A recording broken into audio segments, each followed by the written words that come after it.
everybody, this is Paulo from Paulo Tech, and today I want to talk about Bash scripting. So the reason I want to talk about Bash scripting is I've been building this LeftWM setup, but I found that I needed to kind of maintain several different configs with just mildly different options. In fact, like the biggest change between them, and perhaps not quite the only, but the biggest difference between them is just the workspaces.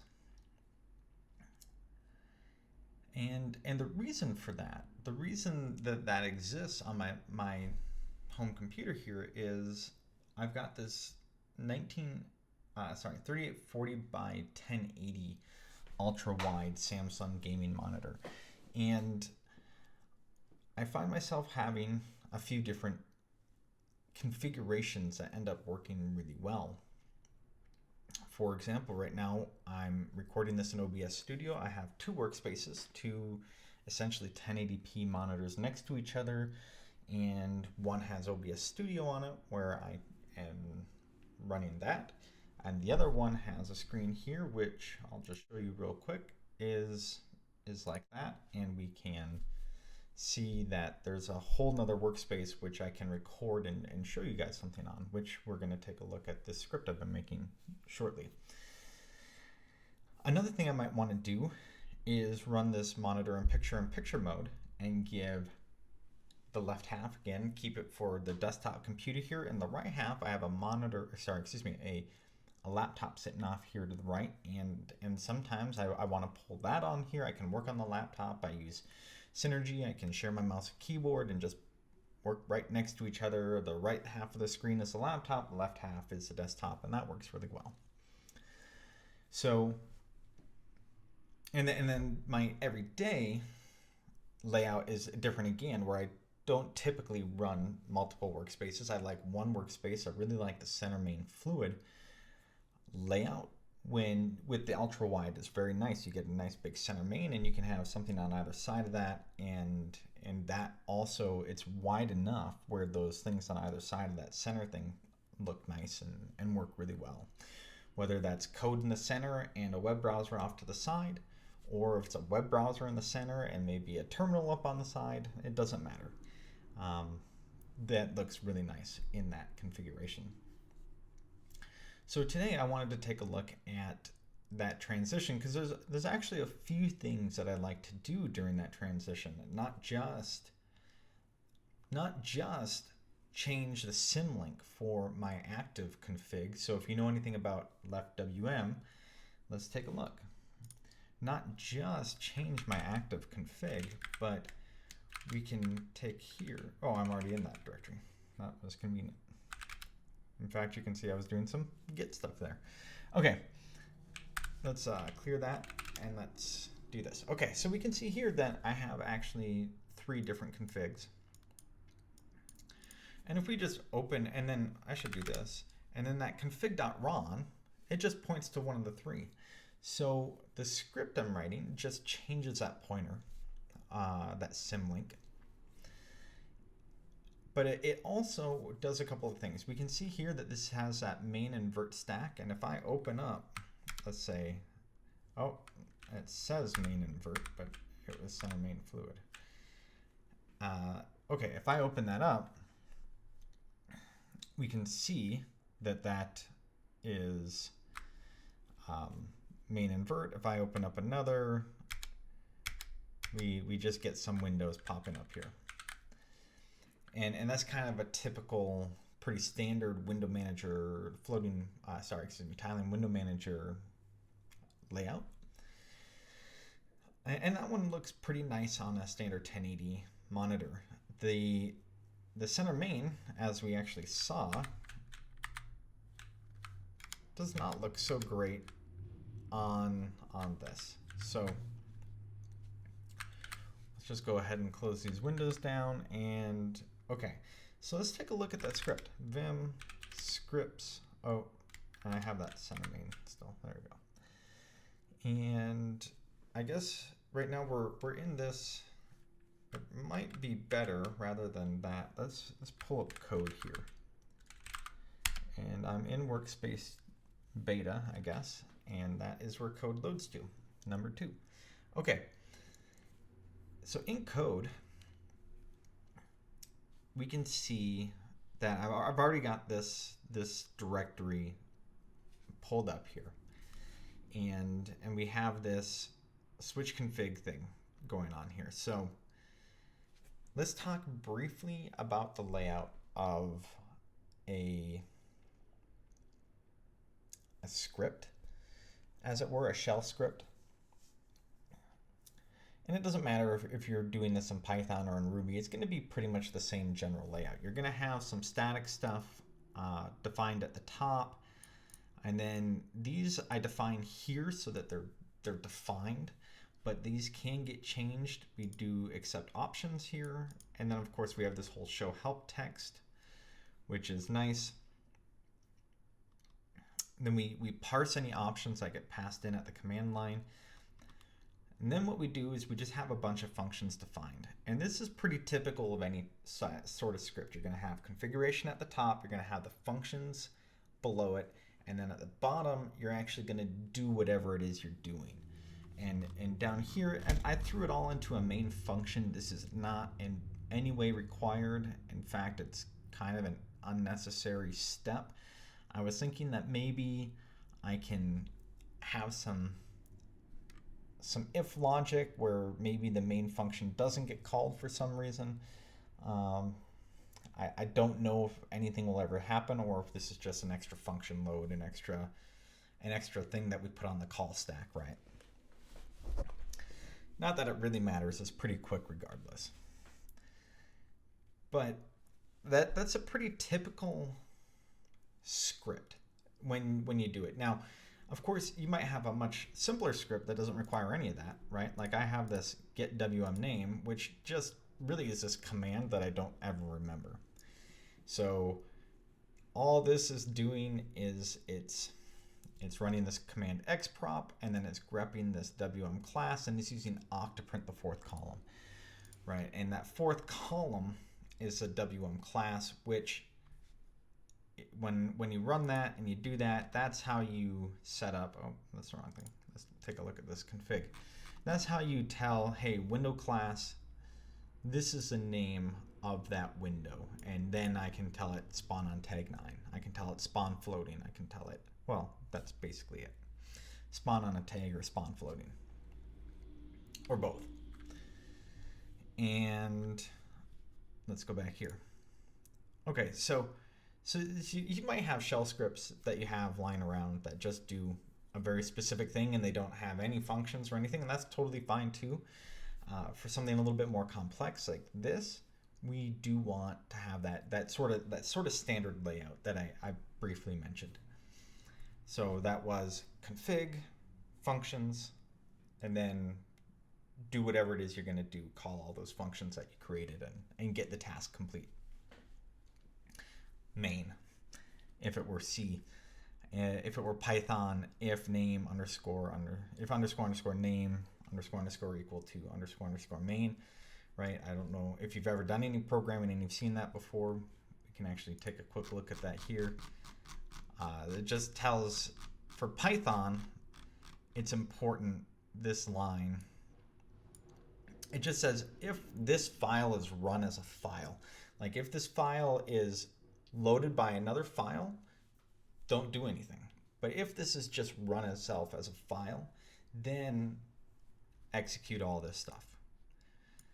If I were to turn this into a class and then import that class, none of that if name equals main stuff would happen in that after doing that import. So it's a handy little thing for Python, but that's not what we're dealing with. We're dealing with shell, and we're dealing with shell for a couple of reasons. One, we're running lots of shell commands, and quite frankly, Python is not great for that. I would much rather run Ruby, which is kind of a successor to Perl in a lot of ways, and it has some of those really nice ways to access shell commands, such as just backticking and then running a shell command just like you're typing in the shell. And so as long as you have things between those backtick quotes in Ruby, it's very nice. But Python, it's a little bit more involved to run some shell commands. And well, maybe another day we'll take a look at that Python script, because it does do some piping and stuff, and that's a little bit complex.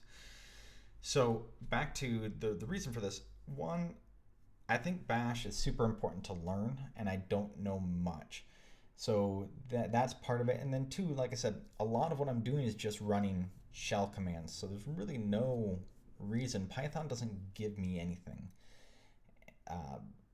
that Bash doesn't already do. So that's kind of the main reason that this is all in Bash. So once we actually get here to this main section, we can just take a quick look here. We're calling some function. This monitors is not actually defined anywhere. It gets defined right here, and we use it here to get the monitor. And that monitor is what xrandr calls output. It's a DisplayPort HDMI, DVI, something like that.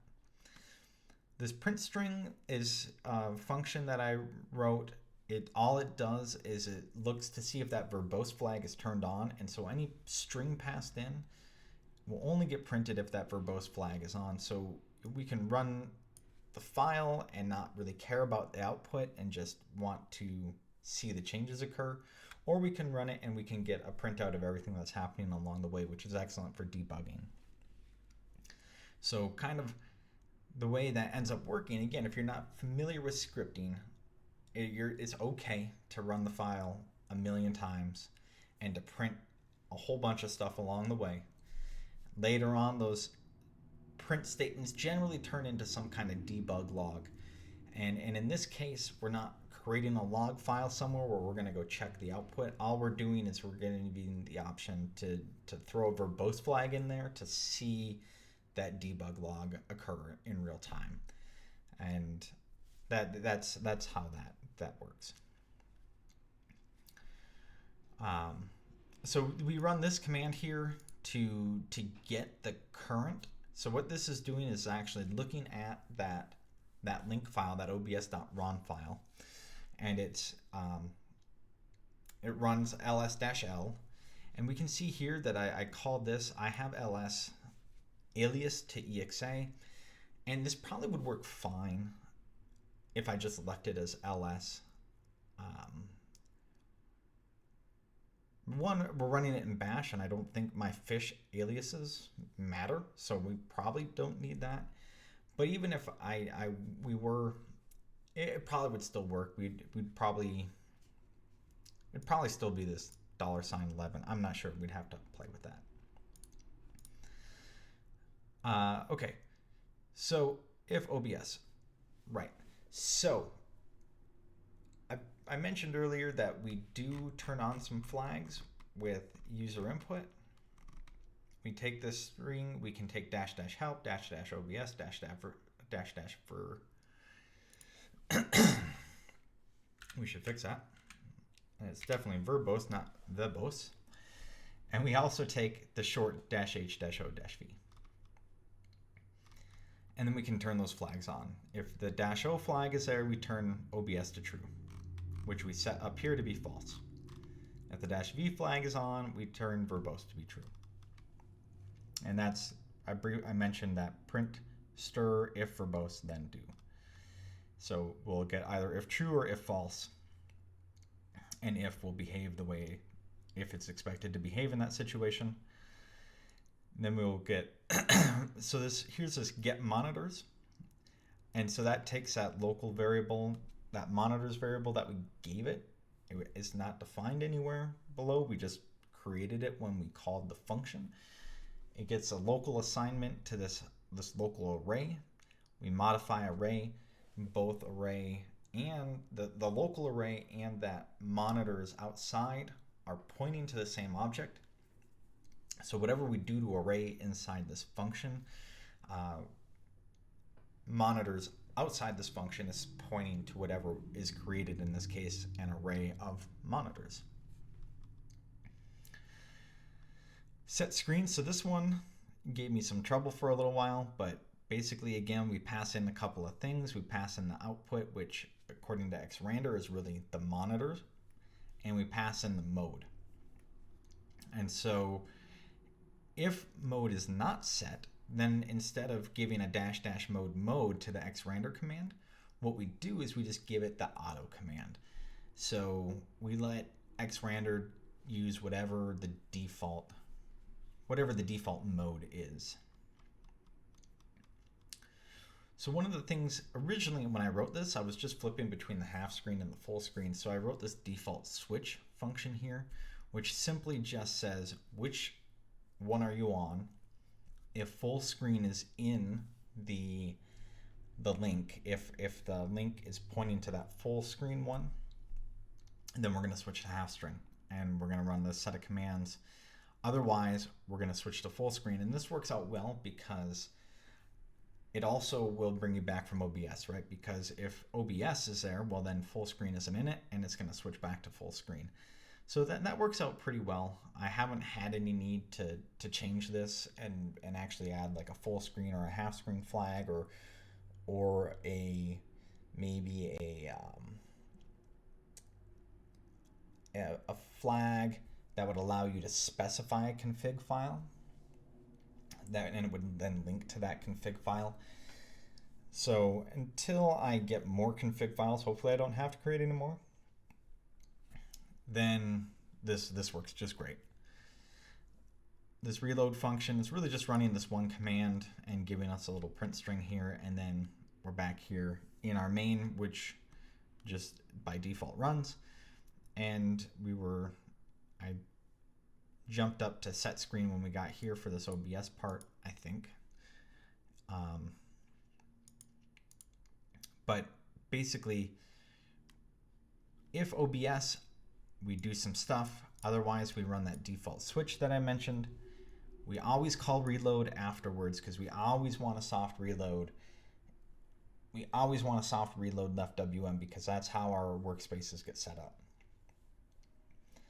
And then we figure out which one the new file is, and then we can print it if the verbose is on. The new config file would be halfscreen.ron, fullscreen.ron, whatever it might be.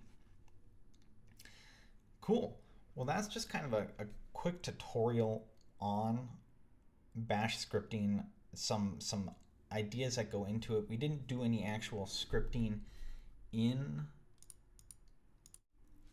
this video. I did make a video where I did some real scripting, and I really wanted it to be authentic, and it ended up being 30 minutes of me staring at the screen and deleting stuff and just running code over and over again, and which is the experience I wanted to capture, but I'm not good enough with video editing to maybe fast forward through bits of that. Maybe I can figure that out in the future and give that video, but I kind of wanted to show what writing scripts is like. But I thought that this is at least a really good introduction to bash, things bash can accomplish, and just, I guess, showing some of the work I've been doing. So I hope you enjoyed the video. Let me know in the comments below what you think. Thank you guys. Have a good day.